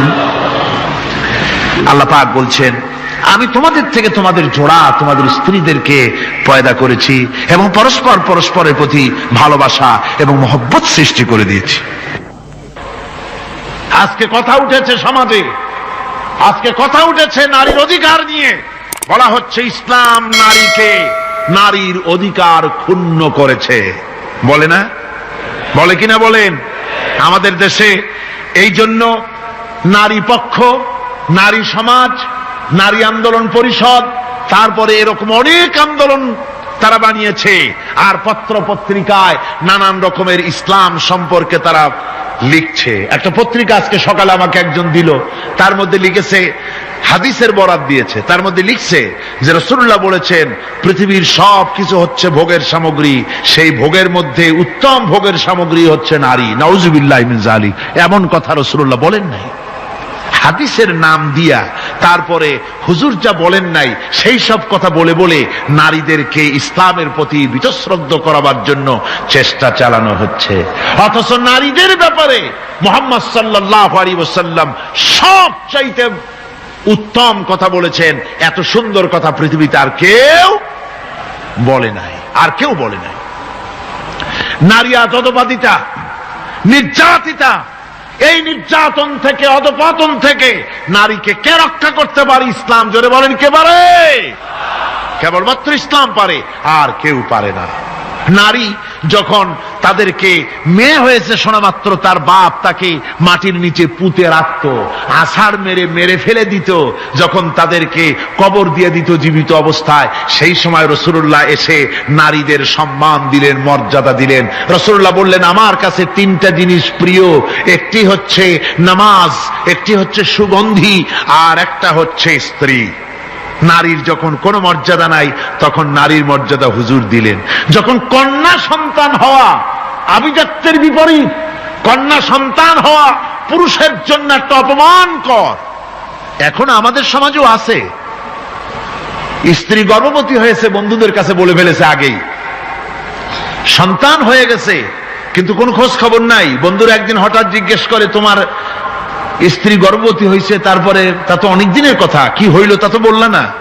কয় যে আশা তো করছিলাম হবে ছেলে, কিন্তু হয়েছে মেয়ে, সেই জন্য আর টেলিফোন করা, খবর দেওয়া জরুরত বোধ করিনি। আছে না এমন? আছে। আবার বারবার মেয়ে হয় বলে আমাদের দেশে তালাকের ঘটনা পর্যন্ত আছে। বারবার মেয়ে হয়, ছেলে হয় না মোটেও, তালাক দিয়ে দেয়। আচ্ছা, ওই মেয়েটারই, ওই স্ত্রীরই যদি এখানে হাত থাকে ছেলে বা মেয়ে হওয়ার ব্যাপারে, মানুষের যদি হাত থাকে, তাহলে দায়ী শুধু স্ত্রী হতে যাবে কেন? পুরুষ তুমিও তো দায়ী তাহলে। আসলে ছেলে এবং মেয়ে হওয়ার জন্য স্বামী এবং স্ত্রী কেউ দায়ী নয়। ব্যাপারটি আল্লাহ। ব্যাপারটি কার? আল্লাহ রাব্বুল আলামিন বলেছেন, আমি যাকে খুশি কন্যা দান করি, যাকে খুশি শুধু ছেলে দান করি, যাকে খুশি তারে ছেলেও দেই, মেয়েও দেই, আর যাকে খুশি আমি কিছুই দেই না। সবটাই আমার হাত। সুতরাং রাসূল পাক সাল্লাল্লাহু আলাইহি ওয়াসাল্লাম বলেছেন, খবরদার মেয়েদের বাপকে, মেয়ের বাপকে গালি দিও না। বারবার মেয়ে হয় বলে অনেকে মেয়ের বাপকে গালি দেয়, তাচ্ছিল্য করে, টিটকারি করে। হুজুর বলেছেন, মেয়ের বাপকে বিদ্রুপ করো না, গালি দিও না, যেহেতু আমি মুহাম্মদ সাল্লাল্লাহু আলাইহি ওয়াসাল্লাম মেয়েদের বাপ। রাসূল পাক সাল্লাল্লাহু আলাইহি ওয়াসাল্লাম বলেছেন, যে ঘরে একটা কন্যা সন্তান জন্মগ্রহণ করে, যে ঘরের ভিতরে একটি কন্যা সন্তান জন্মগ্রহণ করে, ওই ঘরের ভিতরে আল্লাহ রাব্বুল আলামিনের রহমতের ফেরেশতা ঢুকে সালাম দেয় আর বলে, আসসালামু আলাইকুম ইয়া আহলাল বাইত, হে ঘরের মালিকেরা, তোমাদের উপরে আল্লাহর রহমত বর্ষিত হোক। রহমতের ফেরেশতারা ঘরের ভিতরে প্রবেশ করে কন্যা সন্তানটির মাথার উপরে হাত বুলায় আর বলতে থাকে, এই দুর্বল দেহ একটি দুর্বল দেহের ভেতর থেকে বেরিয়ে এসেছে, এই কন্যা সন্তানটিকে যে লালন পালন করবে আল্লাহ রাব্বুল আলামিন তাকে শান্তিতে রাখবেন। রাসূল পাক সাল্লাল্লাহু আলাইহি ওয়াসাল্লামের কাছে একজন এসে বলছে, ইয়া রাসূলুল্লাহ, আমার এক মেয়ে। হুজুর কয়, তোমার এক বেহেশত। আর একজন বলল, হুজুর আমার দুই মেয়ে। কয়, তোমার দুই বেহেশত। এরকম হাদিস আছে নাকি যে একজন বললো আমার এক ছেলে আর হুজুর বলছেন তোমার এক বেহেশত? আছে এমন? সুতরাং মেয়েকে কি মর্যাদা দিয়েছে ইসলাম। রাসূলুল্লাহ বললেন, যার তিনটি মেয়ে আছে আর ওই তিনটি মেয়েকে আদব শিক্ষা দিয়েছে, তারবিয়াত শিক্ষা দিয়েছে, দ্বীন শিক্ষা দিয়েছে, স্নেহ করে স্নেহ দিয়ে লালন পালন করেছে, তারপরে সৎ পাত্রস্থ করেছে, ওই মেয়ের লালন পালনকারী মাতা পিতা আর আমি মুহাম্মদ সাল্লাল্লাহু আলাইহি ওয়াসাল্লাম কিয়ামতের দিন একই জান্নাতে পাশাপাশি অবস্থান করব। সুবহানাল্লাহ বিহামদিহি। মেয়ের ব্যাপারে রাসূলুল্লাহ এত কথা বলেছেন, নারীদের ব্যাপারে এত কথা বলেছেন। হুজুর বলেছেন, তোমরা যখন সফরে যাবে, সফর থেকে আসার সময় আমরা অনেকে হাদিয়া তোহফা নিয়ে আসি, জামা কাপড় মিষ্টি চকলেট ইত্যাদি আমরা নিয়ে আসি, আনি না? কি বলেন, আনি না? আল্লাহর নবী বলেছেন, বাইরের থেকে সফর থেকে বাজার থেকে হাদিয়া তোহফা ঘরের জন্য জানবে, এনে যখন তোমরা তা দেওয়া শুরু করবে সর্বপ্রথম মেয়ে থেকে দেওয়া শুরু করবে, মেয়েকে আগে দাও। হুজুর সাল্লাল্লাহু আলাইহি ওয়াসাল্লাম তার কলিজার টুকরা মেয়ে ফাতেমাকে মহব্বত করতেন, এত মহব্বত করতেন, কোন দিকে যাওয়ার আগে সকলের সঙ্গে দেখা করে শেষে দেখা করতেন হযরত ফাতেমার সঙ্গে। আবার সফর থেকে ফিরে এসে সর্বপ্রথম তিনি দেখা করতেন হযরত ফাতেমা রাদিয়াল্লাহু তাআলা আনহার সঙ্গে। একবার হযরত আলী এবং হযরত ফাতেমার মধ্যে মনোমালিন্য হলো, হুজুরের মুখটা মলিন হয়ে গেল, রাসূল পাকের মুখ মলিন হয়ে গেল। হুজুর সাল্লাল্লাহু আলাইহি ওয়াসাল্লাম ঘরের মধ্যে প্রবেশ করলেন, হযরত আলীর ঘরে হযরত ফাতেমা এবং আলীকে এক জায়গায় বসালেন। কিছুক্ষণ পর হুজুর বেরিয়ে এলেন, হুজুরের মুখে হাসি। সাহাবা ইকরাম বললেন, হুজুর একটু আগে আপনার মুখ মলিন দেখেছি, এখন খুব উৎফুল্ল মনে হচ্ছে। হুজুর বলছেন, আমি তাদের মধ্যে মনোমালিন্যটা দূর করে দিয়ে এসেছি। ফাতেমা আমার কলিজার টুকরা, যে ফাতেমাকে ব্যথা দেয় সে আমি মুহাম্মদ সাল্লাল্লাহু আলাইহি ওয়াসাল্লামকে ব্যথা দেয়। রাসূল পাক সাল্লাল্লাহু আলাইহি ওয়াসাল্লাম কন্যাদেরকে এভাবে মর্যাদার কথা বলেছেন। এই কন্যা আস্তে আস্তে যখন বড় হয়ে যায়, যখন বধূ হয়, বধূ হিসেবে তার মর্যাদা ইসলাম কতখানি দিয়েছে, রাসূল পাক সাল্লাল্লাহু আলাইহি ওয়াসাল্লাম কতখানি দিয়েছেন আপনারা লক্ষ্য করেন। হাদিস শরীফ পড়া নাই, জানা নাই বলে আজকে এক শ্রেণীর নারীরা তারা কমিউনিস্টদের খপ্পরে পড়ে, সমাজতন্ত্রের খপ্পরে পড়ে, নাস্তিকদের খপ্পরে পড়ে গোটা মহিলা সমাজকে চেষ্টা করতেছে ইসলাম থেকে দূরে সরাবার জন্য। ঠিক কিনা কও? হযরত আয়েশা বলেছেন, আমি যখন ঘরে কাজ করতেছি, হুজুর বাইরের থেকে এসে দেখেছেন আমার রান্না করতে দেরি আছে, খাবার দাবার এখনো রেডি হয় নাই, হুজুর ক্ষুধার্ত, কিন্তু হুজুর ভুরু কুঞ্চিত করেননি, হুজুর বিরক্ত হননি, হুজুর আমাকে গালমন্দ করেননি, আমার কাছে বসে তিনি আমার রান্নার সহযোগিতা করেছেন। সুবহানাল্লাহি বিহামদিহি। জোরে বলেন সুবহানাল্লাহি বিহামদিহি। ভাইরা আমার, হযরতে আয়েশা সিদ্দিকা রাদিয়াল্লাহু তাআলা আনহা বয়সে কম ছিলেন অন্যদের চাইতে। বিশ্বনবী সমস্ত রাজকার্য, রাষ্ট্রীয় কার্য, নবুয়তের দায়িত্ব পালন করে স্ত্রীর হক আদায় করতে ভুলে যাননি। আধো আধো জ্যোৎস্না প্লাবিত রাত রাসূলুল্লাহ হযরত আয়েশাকে বলছেন, চলো আমরা একটু পায়চারি করে আসি বাইরের থেকে। ঘুরতে ঘুরতে হুজুর বলছেন, দেখো তো ওই যে দূরে দেখা যায় একটা জিনিস, চলো আমরা দৌড় দেই, দেখি কে আগে ওই জায়গায় পৌঁছতে পারে। দুজনে মিলে দৌড় দিলেন। হযরত আয়েশা বললেন, আমি হুজুরকে পেছনে ফেলে দ্রুত গতিতে আমি দৌড়ে লক্ষ্যবস্তুর কাছে চলে গেলাম। হুজুর সাল্লাল্লাহু আলাইহি ওয়াসাল্লাম যখন ধীরে সুস্থে আমার কাছে এলেন, আমি বললাম, দেখছেন আপনি কিন্তু আমার সাথে দৌড়ে পারেন নাই। হযরত আয়েশা বলছেন, এর কিছু কাল পরে আবার একদিন রাসূলুল্লাহ দৌড় প্রতিযোগিতার ব্যবস্থা করলেন, দৌড় দিলাম। হযরত আয়েশা বলছেন, সেই সময়ের তুলনায় আমার শরীর কিছুটা স্থূল এবং ভারী হয়ে গেছে, আমি দৌড়াইয়া পারলাম না, আমি পেছনে পড়ে গেলাম। হুজুর আমার আগে চলে গেলেন লক্ষ্যবস্তুর কাছে। আমি হাঁপাতে হাঁপাতে যখন রসুলের কাছে চলে গেছি, রাসূলে পাক মুস্কি হেসে আমাকে বললেন, আয়েশা, ওই সেই দিনের প্রতিশোধ আজকে নিলাম। সুবহানাল্লাহ বিহামদি, সেদিনের জবাব আজকে দিয়ে দিলাম। স্বামী স্ত্রীর দাম্পত্য জীবনের এই দৃশ্য কতখানি উপভোগ্য, সুবহানাল্লাহ বিহামদি। এই জন্য স্বামী স্ত্রীর ভিতরে যে মুহাব্বত, এটা বেহেশতি অবদান, এটা জান্নাতের অবদান, এটা আল্লাহর নিয়ামত। এটা কি ধরে কোন আল্লাহর নিয়ামত। এই নিয়ামত যে ঘরের মধ্যে আছে সে ঘরটা বেহেশত, সে ঘরটা কি বেহেশত। আর আপনার ঘরের মধ্যে রেডিও আছে, টিভি আছে, ফ্রিজ আছে, ডিসি আছে, এসি আছে, কত কিছু আছে, কিন্তু স্বামী স্ত্রীর মধ্যে সাপে আর বেজির সম্পর্ক, দাঁড় কুমড়ার সম্পর্ক। এই ঘরটা জাহান্নামের শামিল। আছে না এক পদের স্ত্রী, স্বামীও আছে এরকম এক পদের স্বামী আছে, সমানে পিটায় মেয়ে লোক, পিটাইতেই থাকে। বুঝলে, রাসূলুল্লাহ বলেছেন, খবরদার স্ত্রীদেরকে মেরো না, দাসীদের মতো প্রহার করো না। তাহলে আগামী রাত্রে যখন তার কাছে তুমি যাবে, তখন কি তোমার শরম করবে না? রাসূল পাক সাল্লাল্লাহু আলাইহি ওয়াসাল্লাম নারী পুরুষের সমান অধিকার দিয়েছে। ভালোবাসা এবং মহব্বত থাকতে হবে, একে অপরের উপরে বাজিমাত করার প্রতিযোগিতা থাকা উচিত নয়। স্বামী হয়েছেন বলে তিনি একেবারে নওয়াবজাদা নসরুল্লাহ খান হয়ে যাবে তা না।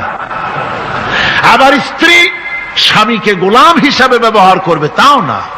ভালোবাসা, শ্রদ্ধা, পারস্পরিক মহব্বত হিসাবে মর্যাদা সমান রাখা হয়েছে। কিন্তু মাঝে মধ্যে দেখা যায়, কিছু অভিযোগ পাওয়া যায়, স্ত্রীরা এমনও করে স্বামীকে একেবারে গোলামদের মতোই রাখে। এই রকমের এক শ্রেণীর আছে। সমান অধিকারের চিন্তা নিয়ে স্বামী নির্যাতনের কোনো প্রশ্নই ওঠে না। রাসূলুল্লাহ আবার মর্যাদা পুরুষের এক ধাপ বাড়ায় দিয়েছেন। আল্লাহর নবী বলেছেন, এই পৃথিবীতে মানুষকে যদি আমি মানুষের সামনে সেজদা করার জন্য যদি অর্ডার করতাম, তাহলে দুনিয়ার সমস্ত নারীদেরকে অর্ডার করতাম তার স্বামীকে সেজদা করার জন্য। মর্যাদা বাড়ানো রয়েছে, কিন্তু অধিকার সমান, সমান অধিকার দেওয়া হয়েছে। ইসলাম নারীর অধিকার দিয়েছে, স্বামী স্ত্রীর মহব্বত এবং ভালোবাসা সৃষ্টি করে দিয়েছেন। এটা আল্লাহর নিয়ামত। আমার বন্ধুগণ, আজকে আমার সমাজে বলা হচ্ছে নারীদেরকে ঠকাইছে ইসলাম। বলে কি দিয়ে ঠকানো হলো? বলে ইসলাম ঠকিয়েছে একটা ছেলে সমান দুইটা মেয়ে। একটা ছেলেতে যা পাবে দুইটা মেয়েতে তাই পায়, এই জন্য মেয়েকে ঠকানো হয়েছে। একথা বলেছেন আমাদের দেশের সুপ্রিম কোর্টের একজন চিফ জাস্টিস, অবসরপ্রাপ্ত, নাম নেব না আমি। তো আমরা এটা শোনার পরে বললাম যে বাংলাদেশ পৃথিবীর দ্বিতীয় বৃহত্তম মুসলিম দেশ, এই দেশের সুপ্রিম কোর্টের চিফ জাস্টিস হয়ে কোরআন সম্পর্কে জ্ঞান এত নগণ্য, এত কম, এত পুর। তার জ্ঞানের এই বহর দেখে আমাদের শুধু করুণাই হয়। কোরআনে কারীমের এক জায়গায় তিনি দেখেছেন এক ছেলে সমান দুই মেয়ে, কিন্তু মেয়েকে যে আরো অনেক জায়গা থেকে দেওয়া হয় তা কি লক্ষ্য করো নাই? ছেলে তো এক জায়গায় পিতার কাছ থেকে বোনের ডাবল পেল, বোনের তুলনায় বেশি পেল এক জায়গায়, কিন্তু বোনকে মেয়েকে অনেক জায়গা থেকে আল্লাহ দেওয়ার ব্যবস্থা করেছেন। এই মেয়ে লোককে পিতার কাছ থেকে পাবে, স্বামীর কাছ থেকে পাবে, ছেলের কাছ থেকে পাবে, ভাইয়ের কাছ থেকে পাবে, মায়ের কাছ থেকে পাবে। 5 জায়গা থেকে পাওয়ার ব্যবস্থা আল্লাহ তাকে করে দিয়েছেন। জোরে বলেন সুবহানাল্লাহ। 5 জায়গা থেকে তার পাওয়ার ব্যবস্থা আছে। এক জায়গায় একটু ছেলেকে বেশি দিয়েছে, দেখেই তার চোখ কাড়া হয়ে গেছে। আল্লাহর উপরে কমেন্ট করতেছে, নাউযুবিল্লাহি মিন যালিক। নারীকে ইসলাম সবচাইতে বেশি অধিকার দিয়ে তাকে প্রতিষ্ঠিত করেছে, সবচাইতে বেশি অধিকার তার। সব জায়গায় তাকে প্রতিষ্ঠিত করা হয়েছে। নারীদেরকে মহারণা দেওয়া ফরজ করে দেওয়া হয়েছে। নামাজ রোজা যেমন ফরজ, মহারণা দেওয়া তেমন কি? সেই মহারণা আজকাল বাঁধা হয়, বিশেষ করে রাজধানীতে, শহর সমূহে মহারণা বাঁধে। যত বেশি টাকা ততই সুনাম নাকি হয়। সেই জন্য জিজ্ঞাসা করা হয়, মেয়ের বিয়েতে মহারণা কত হলো? কয় মহারণা হচ্ছে 5,73,793 টাকা 75 পয়সা। বাবা, আদায় করে না কিন্তু মোটেও, ফাঁকি দেওয়ার ব্যবস্থা সব। সোনা দিলাম এত, খাওয়াইলাম এত, বাকি সব ইদিক সেদিক। মনে রাখবেন মুসলমানেরা, মহারণা দেওয়া নামাজ রোজার মতোই অবশ্য পালনীয় একটি কর্তব্য আল্লাহ রাব্বুল আলামিন করে দিয়েছেন। কোন স্বামী যদি মহারণা ধার্য করার পর যদি আদায় না করেন, স্ত্রী যদি স্বেচ্ছায় মহারণার টাকা মাফ না করে দেয়, তাহলে কিয়ামতের দিন ওই স্বামীকে আল্লাহর দরবারে জিনাকারের কাতারে দাঁড়াতে হবে। ربنا ظلمنا أنفسنا وإن لم تغفر لنا وترحمنا لنكونن من الخاسرين সবাই পড়েন ربنا ظلمنا أنفسنا وإن لم تغفر لنا وترحمنا لنكونن من الخاسرين ربنا ظلمنا أنفسنا وإن لم تغفر لنا وترحمنا لنكونن من الخاسرين রব্বুল আলামিন প্রচন্ড ঠান্ডাকে উপেক্ষা করে হাজার হাজার নারী পুরুষ স্টেপনি গ্রিন স্কুলে আল্লাহ তোমার কোরআন শোনার জন্য, তোমার নবীর হাদিস শোনার জন্য দীর্ঘক্ষণ বসে আছেন। এতক্ষণ আমরা যে আলোচনা করলাম, দরুদ ও সালাম পড়লাম, মেহেরবানি করে সওয়াবটুকু রাসূল করিম সাল্লাল্লাহু আলাইহি ওয়াসাল্লামের রূহ মুবারকে পৌঁছায় দাও। তামাম পৃথিবীর মাটির নিচে যত মুমিন মুমিনাত শুয়ে আছেন, আল্লাহ তাদের আরওয়ার পরে সওয়াব পৌঁছায় দাও রব্বুল আলামিন। আমরা সবাই মিলে আজকে দোয়া করি, আমাদের মধ্য থেকে আমাদের আব্বা জান আর আমাদের মা যাদের মারা গেছে, কবরগুলিকে জান্নাতের টুকরায় পরিণত করে দাও। ও রব্বির হামহুমা কামা রব্বায়ানি সগীরা। সবাই পড়েন রব্বির হামহুমা কামা রব্বায়ানি সগীরা। হে আল্লাহ তাআলা, আত্মীয় স্বজন যদি বিদেশে থাকে, টেলিফোনে খোঁজ খবর পাওয়া যায়, চিঠি দিয়েও 6 মাস 1 বছরে খোঁজ খবর নেওয়া যায়, কিন্তু আমাদের মা বাপ যাদের দুনিয়া থেকে বছরের পর বছর হলো বিদায় হয়ে গেছে, টেলিফোন বা চিঠিপত্রের কোনো সিস্টেম নাই, কোনো কায়দা নাই, কোন হালতে কবরে আছে জানি না। আল্লাহ তুমি দয়া করে আমাদের বাপ জান যাদের মারা গেছে, আল্লাহ কবরটারে বেহেশত বানাইয়া দাও রব্বুল আলামিন। জনম দুঃখিনী মা, আমাদের মা যাদের মারা গেছে, 10টা মাস পেটের মধ্যে থেকে মাকে হাঁটু দিয়ে, পাও দিয়ে, মাথা দিয়ে, গুতা দিয়ে কষ্ট দিয়েছি। আবার মা ডেলিভারিতে নিদারুণ কষ্ট করেছেন, যা মা ছাড়া কেউ বুঝবে না। এরপরে 2.5 বছর পর্যন্ত মায়ের বুকের দুধ চুষে চুষে খেয়ে মাকে বিরক্ত করেছি, পেশাব পায়খানা করে মাকে কষ্ট দিয়েছি। আল্লাহ তাআলা, আমাদের মা বাপ অনেকেরই গরিব ছিল, খাট নাই, বিছানা নাই, তোষক ছিল না, কোন রকম করে আল্লাহ তাআলা বিছানায় শোয়া থাকতো, পেশাব করে, ছেলে মেয়ে পেশাব করে বিছানা ভিজায় দিয়েছে। মা নিজে আঁচলটা ভিজা আঁচলের উপরে শুয়ে ছেলেকে মেয়েকে বুকের উপরে করে সারাটা রাত কাটায় দিয়েছে। এই মা যার দুনিয়া থেকে বিদায় হয়ে গিয়েছে, আল্লাহ দয়া করে কবরটাকে জান্নাতের টুকরা বানাইয়া দাও। আল্লাহ তাআলা, আমাদের মা বাপ যাদের মারা গেছে তাদের উপর তোমার রহমত নাজিল করো। আমাদের দাদা দাদি, নানা নানি, আত্মীয় স্বজন, পাড়া প্রতিবেশী যারা মারা গেছে তাদের উপরে রহম করো রব্বুল আলামিন। আল্লাহ তাআলা, আমরা যারা হাত তুলেছি, তোমার বান্দা বান্দিরা হাত তুলেছে, তুমি আরশে আজিম থেকে একটু তাকায় দেখো। আমরা কোন রাজা বাদশার কাছে হাত তুলি নাই, আমরা কোন প্রধানমন্ত্রী প্রেসিডেন্টের কাছে হাত তুলি নাই, কোন পীর বুজুর্গের কাছে হাত তুলি নাই। আমরা হাত তুলেছি শাহনশাহ রব্বুল আলামিনের দরবারে।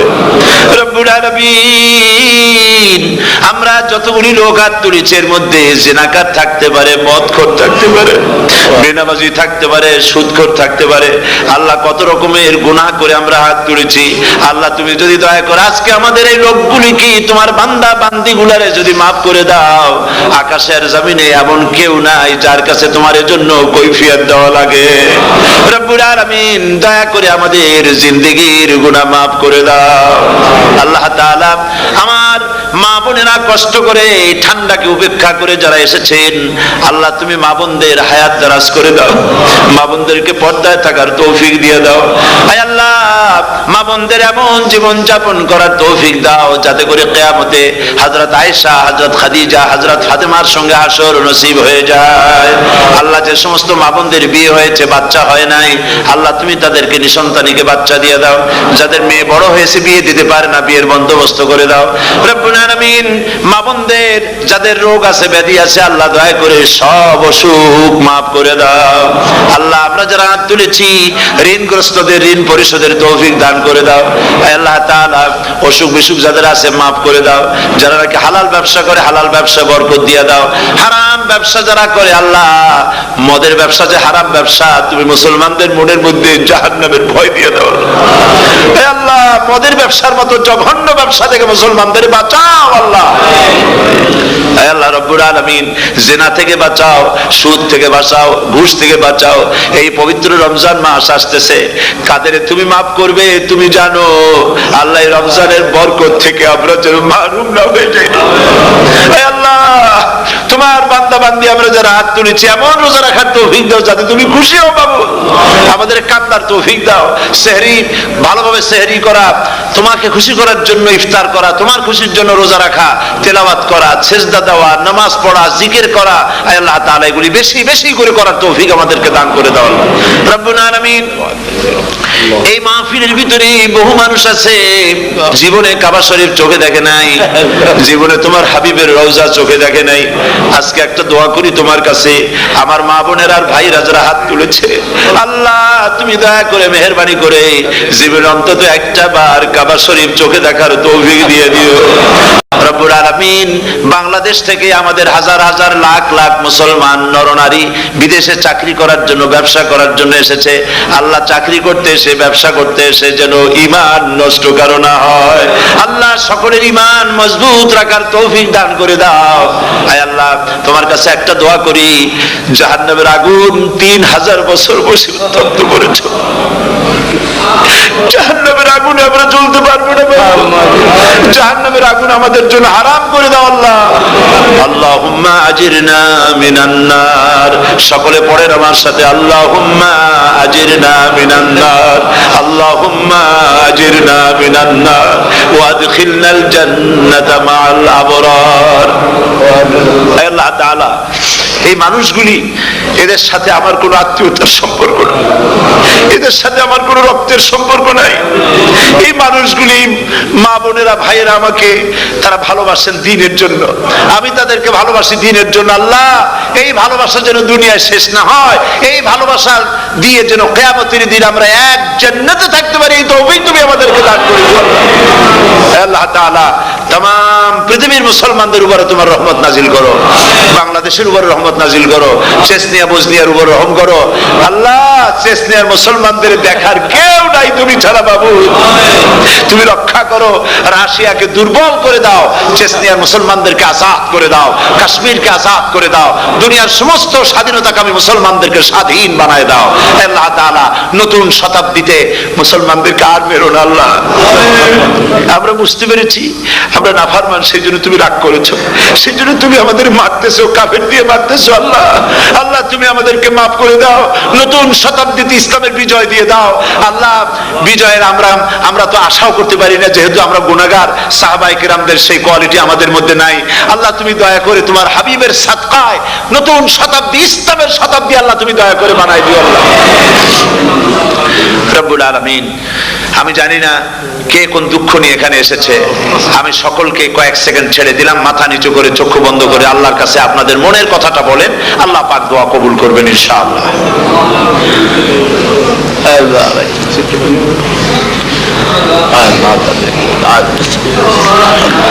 আল্লাহ তাআলা তোমার বান্দারা বান্দিরা মনে মনে যে যা চাইলো আল্লাহ সকলের নেক আশা তুমি পুরা করে দাও। ربنا تقبل منا إنك أنت السميع العليم وتب علينا إنك أنت التواب الرحيم ستر العرش مسبول علينا وعين الله ناظرة إلينا بحول الله لا يقدر علينا اللهم إنا نجعلك في نحورهم ونعوذ بك من شرورهم اللهم لا مانع لما أعطيت ولا معطي لما منعت ولا ينفع ذا الجد منك الجد اللهم زدنا ولا تنقصنا وأكرمنا ولا تهنا وآتنا ولا تحرمنا وآثرنا ولا تؤثر علينا وارضنا وارض عنا سبحان ربك رب العزة عما يصفون وسلام على المرسلين والحمد لله رب العالمين واجعل آخر كلمة عند الموت لا إله إلا الله محمد رسول الله السلام عليكم ورحمة الله